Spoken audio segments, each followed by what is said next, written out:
ये कहानी एक गरीब बच्चे की है जिसने बचपन में सोचा था कि वो बड़ा होकर बहुत अमीर बनेगा, लेकिन इसको रास्ता दिखाने वाला कोई ना था। इसे अपनी मंजिल खुद ही तलाश करनी थी। कहानी का आगाज विक्टर नामी लड़के से होता है जो अपने वालिदैन के साथ गरीबी की जिंदगी गुजार रहा होता है। हालात इस वक्त और भी खराब हो जाते हैं जब इसके वालिद की नौकरी खत्म हो जाती है। कुछ अरसे बाद इसकी माँ भी एक अमीर आदमी के साथ चली जाती है। विक्टर दिल में पक्का इरादा कर लेता है कि वो आगे जाकर बहुत सारा पैसा कमाएगा।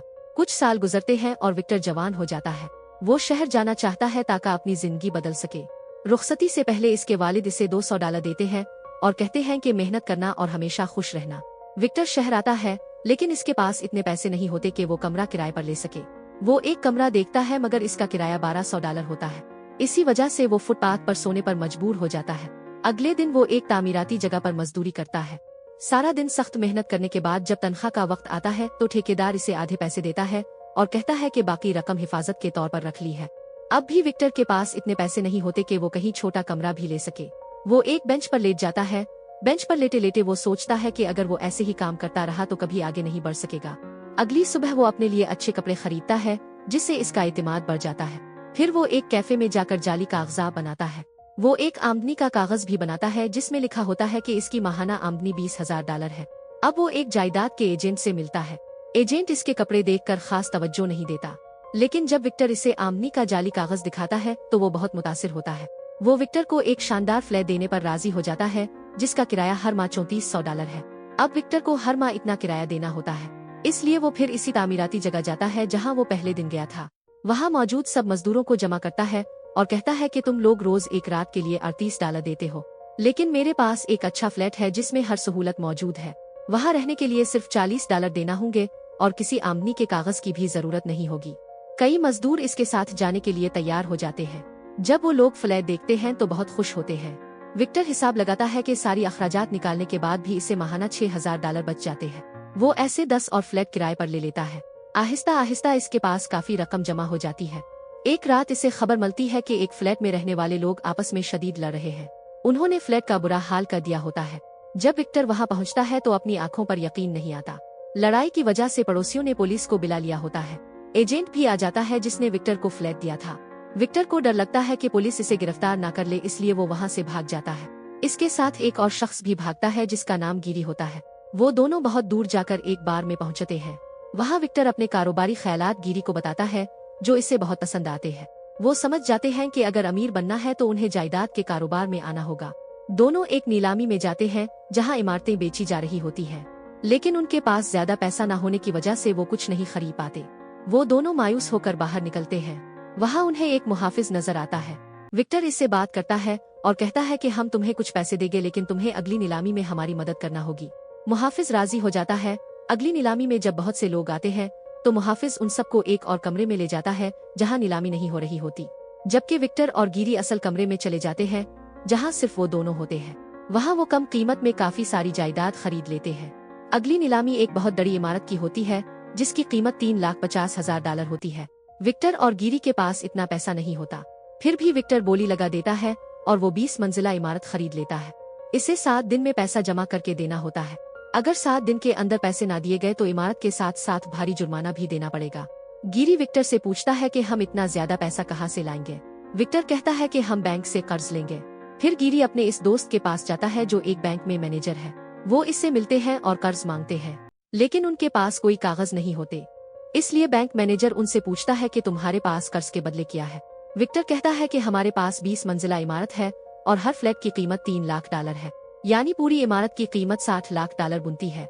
दोस्तों, अगर आप इस वीडियो को देखते हैं तो वीडियो को लाइक और चैनल को सब्सक्राइब करना ना भूली। हालांकि ये सच नहीं होता क्योंकि उन फ्लैटों की कीमत इतनी ज्यादा नहीं होती। बैंक मैनेजर का नाम निकोल होता है। वो उनकी बातों में आ जाती है। वो सोचती है कि अगर वो इतना बड़ा कर्ज मंजूर करेगी तो इसे तरक्की भी मिलेगी, इसलिए वो इसे कर्ज दे देती है। इसके बाद विक्टर के दोस्त की मदद से उन्हें उन लोगों के नंबर मिलते हैं जो जायदाद में पैसा लगाना चाहते हैं, फ्लैट खरीदना चाहते हैं। वो सबको अपनी इमारत पर बुलाते हैं, लेकिन इससे पहले वो खुद इमारत देखने जाते हैं। जब वो अंदर जाते हैं तो पता चलता है कि इमारत की हालत बहुत खराब है। वो सोचते हैं कि अगर ये इमारत ग्राहकों को दिखाई गई तो कोई भी यहाँ पैसा नहीं लगाएगा। चूँकि अगले दिन तमाम ग्राहक आ रहे होते हैं, इसलिए वो अपने तीसरे साथी के साथ मिलकर एक फ्लैट को रंग और रोगन करते हैं। पूरी रात काम करके फ्लैट तैयार कर लेते हैं। अगली सुबह तमाम ग्राहक आते हैं वो बड़े जोश से उन्हें फ्लैट दिखाते हैं। उनके अंदाज और एतमाद को देखकर सब उन पर यकीन कर लेते हैं। सब दस्तावेजात पर दस्तखत कर देते हैं। एक बूढ़ा आदमी कहता है कि मैं अपनी सारी जमा पूंजी लगा रहा हूँ ताकि अपने पोते को तोहफा दे सकूं। विक्टर कहता है फिक्र ना करे, हम आपके साथ कोई धोखा नहीं करेंगे। वो तमाम फ्लैट बेच देते हैं। वो इतना ज्यादा पैसा कमाते हैं कि बैंक का कर्ज भी वापस कर देते हैं। निकोल को भी तरक्की मिल जाती है। हालांकि विक्टर और गिरी को पता होता है कि उन्होंने लोगों से झूठ बोला है। शुरू में उन्हें इस पर अफसोस होता है, लेकिन पैसे की चमक में आकर विक्टर सब कुछ भूल जाता है। अब वो निकोल को पसंद करने लगता है और फिर दोनों शादी कर लेते हैं। मगर विक्टर की ख्वाहिशें अभी भी खत्म नहीं होती। वो बहुत ज्यादा अमीर बनना चाहता है, इसीलिए वो अपनी जायदाद की कंपनी खोलता है और दोबारा निकोल की मदद से बैंक से कर्ज लेता है। अब वो अरबपति बन चुका होता है, यानी इसका बचपन का ख्वाब पूरा हो जाता है। वो अपने लिए एक बहुत बड़ा घर खरीदता है, अपने वालिद को एक महंगी गाड़ी देता है, फिर अपनी माँ के पास जाता है और एक कीमती हार देता है ताकि इसे नीचा दुखा सके। वो कहता है कि तुमने मुझे और मेरे अबू को पैसे के लिए छोड़ दिया था। इसकी माँ हैरान हो जाती है और कहती है कि शायद तुम्हें कोई गलतफहमी हुई है, मैंने कभी पैसे के लिए तुम्हें नहीं छोड़ा। जिस शख्स से मैंने शादी की मैं वाकई इससे मोहब्बत करती थी। वो हार भी कबूल नहीं करती। ये जानकर विक्टर बहुत उदास हो जाता है, क्योंकि जितना भी पैसा इसने कमाया था वो सिर्फ अपनी माँ को शर्मिंदा करने के लिए कमाया था। मगर अब इसे पता चलता है कि इसकी सोच बिल्कुल गलत थी। यही सोचकर वो बहुत दिल बर्दाश्ता हो जाता है और फैसला करता है कि अब वो इससे भी ज्यादा पैसा कमाएगा।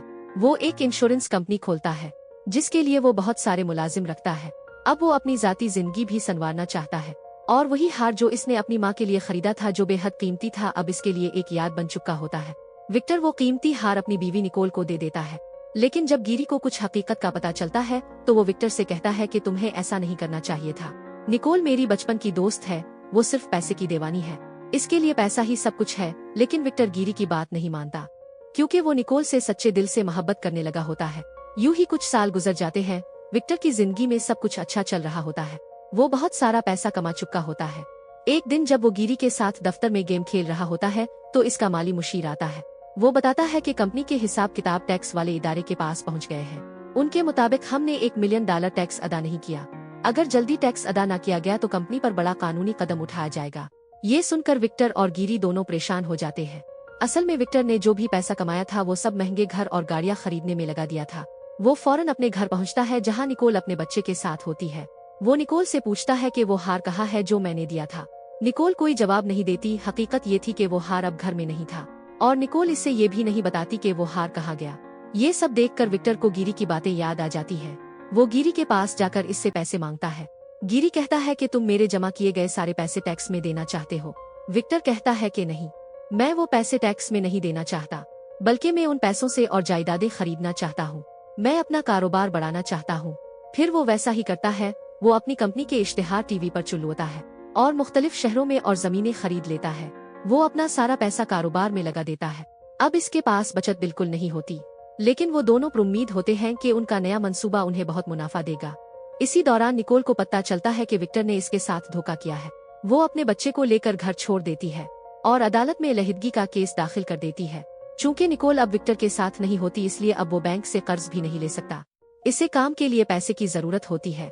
इसके पास बहुत सारी जायदाद होती है, लेकिन वो उनसे कोई रकम हासिल नहीं कर पाता, क्योंकि सारी जायदाद निकोल के नाम पर होती है।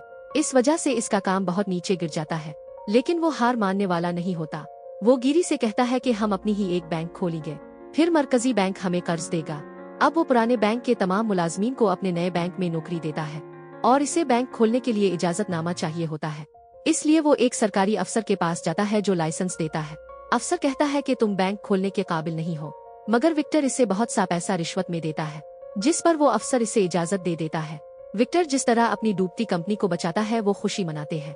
लेकिन एक रात पुलिस इसके घर आती है और इसे गिरफ्तार कर लेती है। विक्टर पर कई इल्जाम होते हैं, जैसे टैक्स ना देना, लोगों से फ्रेब करना, सस्ती जमीनें महंगे दामों बेचना और सरकारी मुलाजिम को रिश्वत देना। अब विक्टर जेल में होता है। इसे समझ नहीं आता कि अब वो क्या करे। एक दिन इसके अबू का फोन आता है। वो कहते हैं कि मैं तुमसे मिलने आ रहा हूँ, लेकिन वो कभी नहीं आते। विक्टर कई दिन उनका इंतजार करता रहता है। फिर एक दिन इसकी माँ इससे मुलाकात के लिए आती है। वो बताती है कि तुम्हारे अबू तुमसे मिलने आ रहे थे, लेकिन रास्ते में उनका हादसा हो गया, जिसकी वजह से उनका इंतकाल हो गया। ये सुनकर विक्टर टूट जाता है। इसने सब कुछ खो दिया होता है। कुछ साल यूं ही गुजर जाते हैं। अब विक्टर जेल से रहा हो जाता है। जब वो बाहर निकलता है तो इसकी पुरानी बीवी निकोल इससे मिलने आती है। असल में विक्टर का विक्ट्री से कोई ताल्लुक नहीं था, लेकिन वो अपनी बेटी को इसके वालिद से मिलवाने लेकर आई थी। इसके बाद विक्टर ने एक छोटा सा फ्लैट किराए पर ले लिया, जहाँ गिरी ने इसे एक खत भेजा। मुझे यकीन है कि तुम अब भी एक शेर हो, एक शेर का दिल तुम्हारे अंदर धड़कता है। विक्टर कई घंटे सोचता रहा कि आखिर गिरी ने ये को लिखा। फिर इसे याद आया कि एक बार गिरी ने इसे एक शेर का मुजस्समा तोहफे में दिया था, जो अब भी इसके पुराने घर में रखा है, जो हुकूमत ने सेल कर दिया है। रात की तारीकी में वो इस घर में दाखिल होता है, जहाँ वो हथौड़े से शेर के मुजस्समे को तोड़ देता है, और जब वो इसे तोड़ता है तो अंदर से वही हार निकलता है जो इसने कभी अपनी माँ के लिए खरीदा था और बाद में निकोल को तोहफे में दिया था। इस हार की कीमत बहुत ज्यादा है, ये एक बहुत कीमती हार है। असल में निकोल के पास ये नहीं था। गिरी ने इसे चोरी करके शेर के मुजस्समे में छुपाकर निकोल को तोहफे में दिया था। असल में गिरी जानता था कि अगर विक्टर पर बुरा वक्त आया तो निकोल इसका साथ नहीं देगी। वो पैसे की लालची है और अब इसके पास वो कीमती हार मौजूद है। अगली सुबह विक्टर को दिखाया जाता है, जो इसी हार के साथ सड़क पर चल रहा है, जैसे अपनी पुरानी जिंदगी में था। फिर वो देखता है कि वही बूढ़ा आदमी सड़क पर है, जिसे इसने 3 लाख डॉलर में फ्लैट बेचा था, जो इसने अपने पोते के लिए खरीदा था। वो इसे देखता है और कुछ देर सोचता है। फिर एक लड़की इसके पास आती है, जो इससे पूछती है कि नीलामी कहाँ हो रही है। वो भी इसके साथ चला जाता है। इसका मतलब ये है कि एक बार फिर वो अपनी पुरानी जिंदगी की तरफ लूट आया है, जैसे इसने पहले कामयाबी हासिल की थी। एक बार फिर वो इसी तरह कामयाब होगा। अगर वो इस बूढ़े आदमी के पास जाता तो वो दिखाता कि जो कुछ भी इसने अपनी जिंदगी में किया वो इसे याद है और इसे अफसोस है। लेकिन वो इसके पास नहीं गया, बल्कि नीलामी की तरफ चला गया। इसका मतलब ये है कि जो कुछ इसने पहले किया वो दोबारा करने के लिए तैयार है। कहानी अच्छी लगी हो तो वीडियो को लाइक और चैनल को सब्सक्राइब करना ना भूलिए। शुक्रिया, मिलते हैं अगली वीडियो में।